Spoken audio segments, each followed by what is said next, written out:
संजीवनी युवा प्रतिष्ठानच्या 10व्या वर्धापन दिनानिमित्त कोपरगावात भव्य तालुकास्तरीय चित्रकला स्पर्धा संपन्न झाली। युवा नेते विवेक कोल्हे यांच्या संकल्पनेतून सेवा हाच धर्म अंगीकारत संजीवनी युवा प्रतिष्ठानची स्थापना करून माणुसकीची मशाल हाती घेत युवकांची मोठ बांधून जागवूयात ज्योत माणुसकीची म्हणत सेवेची, समर्पणाची, संस्काराची आणि संस्कृतीची जपणूक करणारी 9 वर्षांची यशस्वी वाटचाल करत 10वा वर्धापन दिन साजरा करण्यात आला।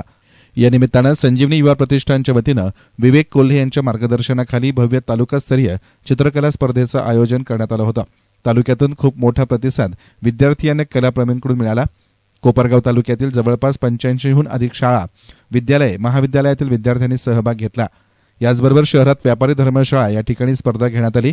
सदर प्रसंगी संजीवनी स्वयंसहायता महिला बचत गटाच्या अध्यक्षा रेणुका विवेक कोल्हे यांनी स्पर्धकांसमवेत आलेल्या पालकांच्या हातून दीप प्रज्वलन करून सर्व स्पर्धकांना शुभेच्छा देत संजीवनी युवा प्रतिष्ठानच्या माध्यमातून 10 वर्षात केलेल्या समाजोपयोगी कामांचा लेखाजोखा मांडत नवयुवकांना संजीवनी युवा प्रतिष्ठानला जोडण्यासाठी आवाहन केलं। आपल्या संजीवनी युवा प्रतिष्ठानला आज 10 वर्ष पूर्ण झाली। आपल्या कोपरगाव तालुक्याचे लाडके युवा नेते आदरणीय विवेक भैया कोल्हे साहेब यांनी संजीवनी युवा प्रतिष्ठानचे रोपटे हे 10 वर्षांपूर्वी लावले आणि बघता बघता ह्या 10 वर्षांमध्ये अतिशय सुंदर काम विवेक भैया तसेच सर्व युवा सेवक यांनी केले आणि आज खूप मोठ्या प्रमाणात संजीवनी युवा प्रतिष्ठानचे नाव आपल्या संपूर्ण कोपरगाव तालुक्यात झालेले आहे। या 10 वर्षांमध्ये 5 मूल्यांवर संजीवनी युवा प्रतिष्ठानचे काम चालले। कृषी, युवा, पर्यावरण, आरोग्य आणि सामाजिक असे हे 5 मूल्य आणि या 5 मूल्यांवर वर्षभर विविध कार्यक्रम, विविध उपक्रमांचे आयोजन हे केले जाते। आपल्या कोपरगाव तालुक्यात हे एकमेव सामाजिक संस्था आहे असं मी म्हणेन की ते खूप मोठ्या प्रमाणात वर्षभर काही ना काही सामाजिक उपक्रम घेत असतात।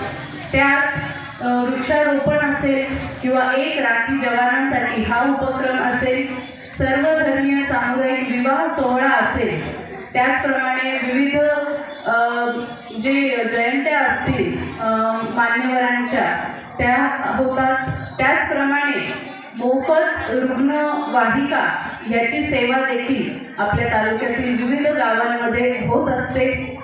त्याचप्रमाणे अनेक दुसरे सामाजिक आणि धार्मिक कार्यक्रम देखील होत असतात। तर त्यात विविध सप्ताह असतील, त्याचप्रमाणे पवित्र अशी गंगा आरती, गोदावरी माताची आरती ही आपल्या गोदाकाठी होत असते। असे खूप वेगवेगळे कार्यक्रम हे संजीवनी युवा प्रतिष्ठानच्या माध्यमातून वर्षभरात यावेळी कोपरगाव शहर आणि पंचक्रोशीतील एकूण 38 शाळा, विद्यालय, महाविद्यालयातील 545 विद्यार्थ्यांनी आपला सहभाग या स्पर्धेसाठी नोंदवला। संजीवनी युवा प्रतिष्ठान नेहमीच विद्यार्थ्यांना, कलाकारांना हक्काचं व्यासपीठ उपलब्ध करून देतं असं म्हणत अनेक स्पर्धकांनी संजीवनी युवा प्रतिष्ठानचे आभार देखील व्यक्त केले। यावेळी अनेक शाळा, महाविद्यालयांचे शिक्षक, पालक तसेच संजीवनी युवा प्रतिष्ठानचे युवा सेवक उपस्थित होते। या प्रसंगी स्पर्धा पार पाडण्यासाठी युवा सेवकांनी अभूतपूर्व मेहनत घेतली। एसन मीडियासाठी प्रतिनिधी युसुफ रंगरेज, कोपरगाव।